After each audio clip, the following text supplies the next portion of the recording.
포커스 백인의 인터뷰, 오늘은 그 네 번째 시간으로 정부기관 연구원으로 근무하고 계시는 박재범 씨를 모시고 인터뷰를 진행하도록 하겠습니다. 인터뷰는 원격으로 진행합니다. 제가 질문 드리고 박재범 씨가 질문에 답하는 것으로 그렇게 진행하고, 좀 더 자세한 인터뷰 내용은 인구 포커스 인터넷 신문을 참고해 주시면 감사하겠습니다. 감사합니다. 박재범 씨, 감사합니다. 도핑 검사 운영 부분에서 저희들은 도핑 검사 동반 운영 인력, 흔히 샤프론이라고 이제 정식 명칭을 받으면서 근무를 합니다. 통상 저희들은 검사 대상자에 대한 도핑 검사 진행 통보부터 시작을 해서 도핑 검사까지의 전반적인 과정 모니터링, 그리고 외국어 통역, 이 세 가지의 업무를 중점적으로 가지고 근무를 하고 있습니다. 지난 2014년 인천 아시안 게임이 저희 도핑 검사 첫 시작으로, 이후로 평창 동계올림픽과 동계 패럴림픽, 그리고 세계 수영 선수권 대회 제100회 전국체전에서도 동일한 도핑 검사 운영 분야를 맡아왔습니다. 도핑 검사의 주된 목적은 공정한 스포츠 경기와 선수들의 건강 보장, 이 두 가지 목적을 가지고 진행을 하는 것으로서 결과보다는 과정을 많이 중요시하게 여기고 있습니다. 저 역시도 아무리 결과가 좋을지언정 그 과정이 부적절하다면 결과 역시도 부적절하고 의미가 없다, 이렇게 생각을 하고 있는 것과 도핑 검사의 목적은 저와 상당히 유사하다, 이렇게 생각을 하고 있습니다. 처음 시작을 했었을 때는 도핑 검사라는 게 자세히는 몰랐지만은 그만큼 호기심이 많이 컸었지만은, 많은 경험을 하고 나서 지금은 오히려 이 분야에 대해서 더 많이 배우고 싶은 열정이 좀 커진 것 같습니다. 그 계기가 2019년 이제 세계 수영 선수권 대회 당시에 한국 도핑방지위원회의 임원분들과 이제 도핑검사관 분들의 만찬에 참석을 한 적이 있었는데, 당시 사무총장께서 저의 이 도핑검사 일에 대해서 근무 환경이나 소감 이런 거를 많이 여쭤봤었는데, 그때 그 당시의 느낌과 이전의 저의 경험을 살려서 도핑 검사에 대한 저의 의견을 전달을 드렸는데, 이를 듣고 도핑 검사관 분들도 도핑 검사관 도전 참여를 권유를 하셨습니다. 처음에는 의대생, 약대생, 흔히 의료 계열 학생들만 지원이 가능하다라고 생각을 했었지만은 학력에 제한은 없다, 전공에 제한은 없다라는 말을 듣고 나서 그때부터 본격적인 전문인으로서 더 큰 곳에서 일을 해보고 싶다라는 그런 목표를 가지게 되었고, 지금도 도핑 검사관에 대한 다양한 공부와 함께 다양한 경험을 쌓고 있습니다. 공동육아, 가사 분담, 이 두 가지 부문에서는 우리나라에서는 이게 좀 더 확대가 되고 활성화가 돼야 된다라고 생각을 하고 있습니다.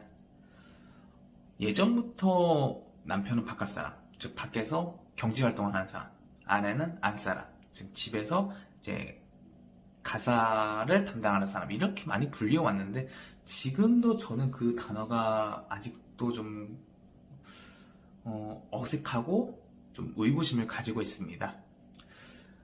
흔히 여성이 경력 단절이 길어지고 많아지는 것 중에 요인 중 하나가, 여성은 결혼과 함께 육아와 가사에 집중을 해야 되다 보니까 자신이 가지고 있는 장점과 경력을 더 전문적으로 쌓을 수 있는 기회가 적어지고 길어지면서, 이로 인해서 여성의 경력 단절이 많이 늘어나는 것 같다, 이렇게 생각을 하고 있습니다. 부부라는 것은 서로가 하나의 가정을 같이 만들어 나가는 만큼 서로가 해야 되는 각자의 역할도 물론 있겠지만은 함께하는 역할, 함께 해야 하는 일이 더 크다, 이렇게 보고 있습니다. 남편은 경제를 책임지고 아내는 가정을 책임지는 그런 것은 구시대적인 문화로 이제 변화가 필요하지 않나 이렇게 보고 있습니다. 유럽의 아일랜드 같은 경우는 실제로 여성의 사회노동 진출을 금지하고 가사노동을 의무화하는 그런 법안을 헌법에 명문화한 적이 있었는데, 최근에는 이를 국민투표를 통해서 개정 혹은 폐지하는 그런 절차를 진행 중입니다. 함께하는 육아, 함께하는 가사활동을 통해서 부부간에도 서로 간의 이해와 소통을 늘림으로써 좀 더 화목한 가정으로 나아갈 수 있지 않나 이렇게 보고 있습니다. 여성징병제, 이 부분에 대해서는 저는 우선 부정적인 생각은 가지고 있지는 않습니다. 남자가 잘할 수 있는 분야가 있고 여성이 잘할 수 있는 분야가 있다고 보는 것처럼, 남성이 할 수 없는 것을 여성이 할 수도 있고, 또 이를 통해서 상호존중적인 군문화를 만들어 나갈 수 있다라고 생각을 하고 있습니다. 대표적으로 유럽의 경우는 19세기 말 20세기 초, 즉 근대시대까지는 여성이 군에 참여를 하여 왔습니다.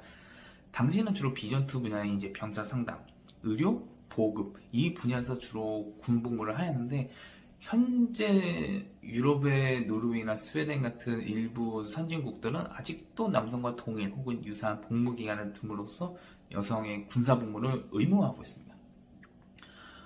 한국은 분단이라는 특수한 상황을 가지고 있는데, 그러한 상황을 감안했을 때는 여성 징병제가 현실적으로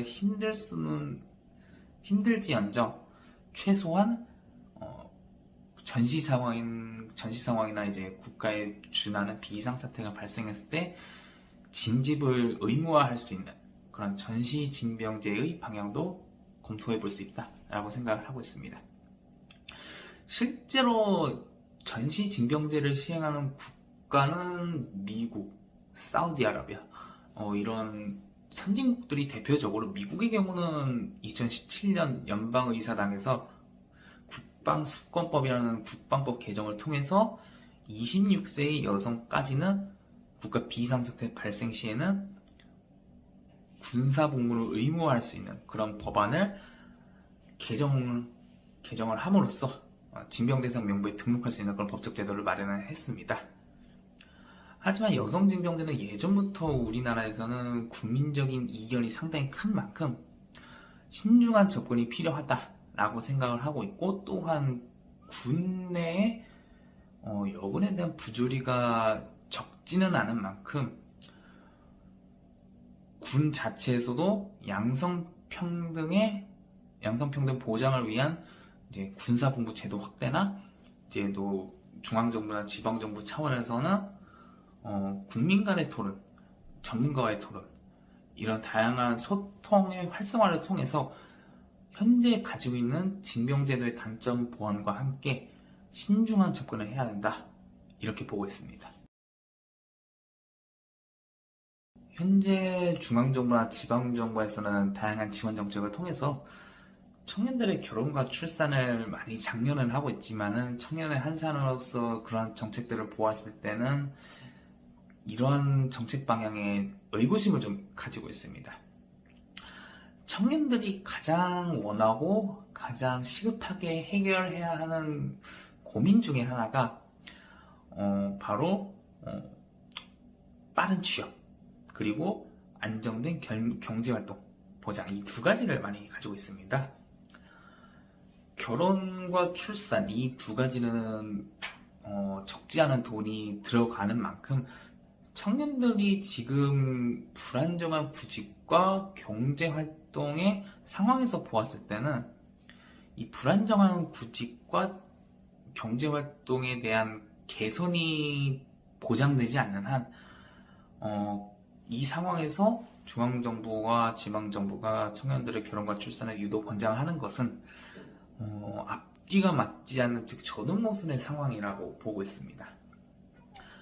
정말 국가가 청년들에게 결혼과 출산을 장려하고 활성화하기를 원한다면은 지금 청년들이 가장 빨리 해결하기를 원하고 빨리 이거를 떨쳐낼 수 있는 가장 중요하고 기본적인 욕구인 근로환경 보장과 안정된 취업 이 두 가지가 먼저 보장되는 정책이 시행이 되고 나야 청년들의 결혼과 출산 장려를 적극적으로 권장할 것 같습니다.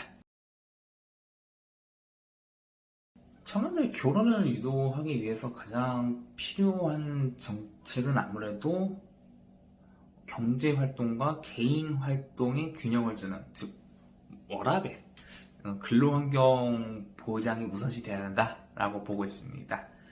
우리나라는 야근, 외근, 출장 이 비중이 상대적으로 많아서 청년들이 개인의 시간을 활용하는 시간이 상대적으로 적습니다. 보건사회연구원의 연구 자료에 따르면 OECD 회원국 중에 우리나라의 근로주권 시간, 가족시간 보장 부문에서 가장 하위권, 즉 꼴찌를 나타냈었는데 이게 무슨 뜻이냐? 가정이나 개인의 시간보다는 개인이 근로해야 하는 시간이 상대적으로 높다는 것을 의미를 하는데, 예전에는 돈을 많이 받으면 된다, 연봉이 곧 나의 복지다 라고 생각을 했지만, 현재 청년들은 일과 개인의 삶이 균형을 이루는, 즉 워라밸을 가장 우선시하게 보고 있습니다. 저 역시도 사기업과 공기관 두 곳을 일을 했었지만은, 사기업 같은 경우는 특히 야근이나 외근, 출장의 비중이 상대적으로 많았습니다. 대부분 9시부터 8시까지 근무라고 하지만은, 제가 가장 늦게 퇴근했을 때는 뭐 밤 10시, 새벽 3시, 이런 시간이 상대적으로 많다 보니까 저 자신의 행복을 위해서 투자하는 시간이 상대적으로 적었습니다. 하지만 그에 반해 급여는 최저시급에도 못 미칠 정도로 근무에 대해서 이렇게 일은 많이 하는데 돈을 조금 주면 내가 여기서 일할 필요가 있나? 라는 회의감을 느끼게 돼서 이제 공기관으로 직장을 옮기게 되었는데, 공기관 같은 경우는 근로근무 시간이 확실하게 보장이 되어 있고, 급여는 뭐 대기업에 비해서는 많지는 않지만 확실히 근로시간과 개인의 시간이 보장이 돼 있다 보니까 청년들이 공무원이나 공기관 취업을 많이 준비하는 이유가 바로 그 때문인 것으로 생각을 하고 있습니다.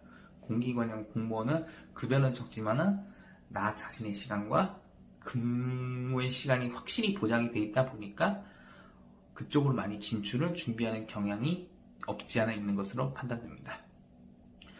정말 사회가, 국가가 안정적인 결혼과 가정을 원하고 또 그걸 유도하기 위해서는 근로의 시간과 개인의 시간을 균형하게 의무적으로 보장할 수 있는 그런 정책과 입법안이 우선시 돼야 된다라고 보고 있습니다.